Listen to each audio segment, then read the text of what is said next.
एबे एबे ration card को नहीं लोक आसला गोटे बहुत बड़ अपडेट। सबू राशन कार्डधारी माने अपडेट विषय में जानी रखा निहाती आवश्यक।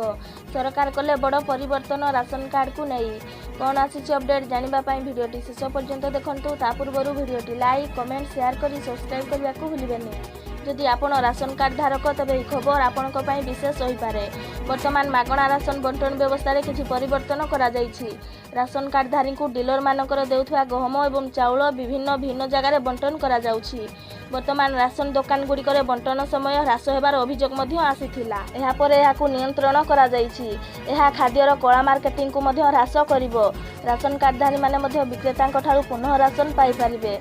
एथिपाई वर्तमान ओजन यंत्र राशन तथ्य ग्रहण करा जिवो, जेउथिपाई राशन कार्डधारी माने मध्य आराम पाई पारिबे। जिला जोगाण अधिकारी सुनील कुमार सिंह कहिसंति जे मार्च मासरु राशन डीलर दुकान रे इलेक्ट्रोनिक ओजन मेसिन माध्यम रेशन बंटन करा जिवो। एहा परे मेसिन रु राशन रो परिमाण उपलब्ध हेले ही स्लिप ग्रहण करा जिवो। एही मेसिन इपास मेसिन सहित संयुक्त हेबो। ओजन मेसिन मापकाठी सहित संयुक्त हेबो। एहा व्यतीत नुआ वितरण व्यवस्था अनुसार ई पोस्ट मेसिन गुडी को मध्य अपडेट करा जिवो।